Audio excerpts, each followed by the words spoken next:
ത്രിയേക ദൈവത്തിൻ്റെ ധന്യതിരുനാമം വാഴ്ത്തപ്പെടുമാറാകട്ടെ. കർത്താവിൽ പ്രിയ വിശ്വാസ സമൂഹമേ, വിശുദ്ധ വലിയ നോമ്പിൽ നാം പ്രാർത്ഥന, ഉപവാസം, ധ്യാനം എന്നീ ക്രിയകളിലൂടെ ദൈവവുമായി കൂടുതൽ അടുത്തു ചേരുവാനും ദൈവിക വചന പഠനത്തിലൂടെ ദൈവോന്മുഖരായിത്തീരുവാൻ തക്കവണ്ണം ശ്രദ്ധിക്കാറുണ്ട്. ഓരോ ദിവസത്തെയും വേദവായനാ ഭാഗങ്ങൾ ദൈവത്തോട് കൂടുതൽ അടുക്കുവാനും ദൈവിക ചിന്തകളിൽ മുഴുകുവാനും നമ്മെ സഹായിക്കുന്നു. ഇന്നത്തെ വിശുദ്ധ വേദഭാഗം വിശുദ്ധ ലൂക്കോസിൻ്റെ സുവിശേഷം 9-ാം അധ്യായം 10 മുതൽ 17 വരെയുള്ള വാക്യങ്ങളാണ്. 4 സുവിശേഷകന്മാരും പ്രതിപാദിക്കുന്ന ഈ അത്ഭുതം 5 അപ്പം കൊണ്ട് 5000 പേരെ പോഷിപ്പിക്കുന്ന അത്ഭുതമാണ്. ഇതൊരു ചരിത്ര സത്യമാണ്. ഇത് വെറുമൊരു അന്നദാനത്തെക്കാളും വലുതാണ്. ഇതിൽ നിന്ന് ദൈവത്തിൻ്റെ കരുണ, ശക്തി, അതിജീവനം എന്നിവയെക്കുറിച്ചുള്ള അത്യന്തം വിലമതിക്കാനാവാത്ത പാഠങ്ങൾ നമുക്ക് ലഭിക്കുന്നു. ഈ വേദഭാഗത്തു നിന്ന് നമുക്ക് ലഭിക്കുന്ന 3 ചിന്തകൾ: ഒന്നാമതായി, യേശു നമ്മുടെ ആവശ്യങ്ങൾ ശ്രദ്ധിക്കുന്നു എന്നുള്ളതാണ്. Jesus cares for our needs. ജനങ്ങൾ യേശുവിനെ പിന്തുടർന്നപ്പോൾ അവൻ അവരെ സ്വാഗതം ചെയ്തു. ദൈവരാജ്യത്തെക്കുറിച്ച് ഉപദേശിക്കുകയും രോഗികളെ സൗഖ്യമാക്കുകയും ചെയ്തു. എന്നാൽ ശിഷ്യന്മാരവരെ പറഞ്ഞയക്കുവാൻ തക്കവണ്ണം ശ്രമിക്കുകയാണ്. യേശു അവരുടെ ആവശ്യങ്ങളെ മനസ്സിലാക്കിക്കൊണ്ട്, അവർ ക്ഷീണിതരാണ് എന്ന് മനസ്സിലാക്കിക്കൊണ്ട് അവർക്ക് ഭക്ഷണം കൊടുക്കുവാൻ തക്കവണ്ണം ശിഷ്യന്മാരോട് ആവശ്യപ്പെടുകയാണ്.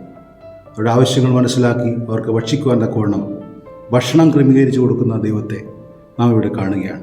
നമ്മുടെ ആവശ്യങ്ങളനുസരിച്ച് അവരുടെ ആവശ്യങ്ങൾക്ക് പൂർത്തീകരണം നൽകി അനുഗ്രഹിച്ച് മടക്കി അയക്കുവാൻ തക്കവണ്ണം യേശു ശ്രദ്ധിക്കുന്നു എന്നുള്ള ഒന്നാമത്തെ ചിന്ത. രണ്ടാമതായിട്ട്, A small offering A great miracle. ചെറിയ സമർപ്പണം, വലിയ അത്ഭുതം. ശിഷ്യന്മാർ തങ്ങളുടെ കൈകളിലുള്ള 5 അപ്പവും 2 മീനും ദൈവത്തിനെതിലേക്ക് സമർപ്പിക്കുന്നു. ധാരാളമായി വർദ്ധിപ്പിച്ച് അത്ഭുതമായി മാറുകയും 5000-ത്തിലധികം പേരെ പോഷിപ്പിച്ചതിന് ശേഷമുള്ളത് നിറച്ച് എടുക്കുകയും ചെയ്യുവാൻ തക്കവണ്ണം അവർക്ക് സാധിക്കുന്നുണ്ട്. ചെറിയ സമർപ്പണം വലിയ അത്ഭുതങ്ങളെ സൃഷ്ടിക്കുന്നു. തങ്ങളുടെ പ്രതിഭകൾ, കഴിവ് ദൈവസന്നിധിയിലേക്ക് സമർപ്പിക്കുമ്പോൾ ധാരാളമായി വർദ്ധിപ്പിക്കുവാൻ തക്കവണ്ണം യേശുവിന് കഴിയുന്നു എന്നുള്ളത് അവർക്ക് മനസ്സിലാക്കുവാനായിട്ട് സാധിക്കുകയാണ്. അവസാനമായിട്ട്, God's provision is always sufficient. ദൈവത്തിൻ്റെ അനുഗ്രഹം എല്ലായ്പ്പോഴും തികഞ്ഞതാണ് എന്നുള്ളതാണ്. ദൈവം നമ്മെ അനുഗ്രഹിക്കുന്നുവെന്ന് മനസ്സിലാക്കിയാൽ ആ അനുഗ്രഹം നമ്മെ പൂർണ്ണമായി തികഞ്ഞവരാക്കുവാൻ തക്കവണ്ണം സാധിക്കുന്നു എന്നുള്ള ബോധ്യത്തിൽ വളരുവാൻ തക്കവണ്ണം നമുക്കിടയായി തീരേണ്ടത് ആവശ്യമാണ്. എല്ലാവരെയും ഭക്ഷിച്ച് തിന്നതിന് ശേഷവും ബാക്കി നൽകുക എന്നുള്ളത് അവിടെ നിന്ന് ലഭിക്കുന്ന ഒരു ചിന്തയാണ്. 12 കൊട്ടകൾ അവശേഷിച്ചിരുന്നത് ദൈവത്തിൻ്റെ സമൃദ്ധമായ അനുഗ്രഹത്തിൻ്റെ അടയാളമാണ്.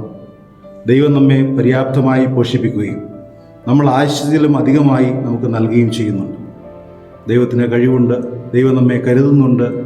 ദൈവം നമ്മുടെ ആവശ്യങ്ങൾ ശ്രദ്ധിച്ച് നമുക്ക് അനുഗ്രഹങ്ങൾ നൽകുന്നു എന്നുള്ള ബോധ്യത്തിൽ പോകുവാൻ തക്കവണ്ണം നമുക്ക് സാധിക്കണം. വിശുദ്ധ വലിയ നോമ്പിലൂടെ നാം യാത്ര ചെയ്യുമ്പോൾ നാം ദൈവത്തോട് കൂടുതൽ അടുത്ത് ചേർന്നിരിക്കുവാൻ തക്കവണ്ണം ഇടയായിത്തീരട്ടെ. യേശു നമ്മുടെ ആവശ്യങ്ങളെ അറിഞ്ഞുകൊണ്ട്, ശ്രദ്ധിച്ചുകൊണ്ട് അതിനെ നൽകുവാൻ തക്കവണ്ണം യേശുവിന് സാധിക്കുന്നുള്ള ബോധ്യത്തിൽ കൂടുതൽ വളരുവാൻ തക്കവണ്ണം നമുക്കിടയാകണം. ചെറുതായിട്ടുള്ള സമർപ്പണം കൂടുതൽ അനുഗ്രഹം പ്രാപിക്കുവാൻ തക്കവണ്ണം നമുക്ക് ഇടയായിത്തീരണം.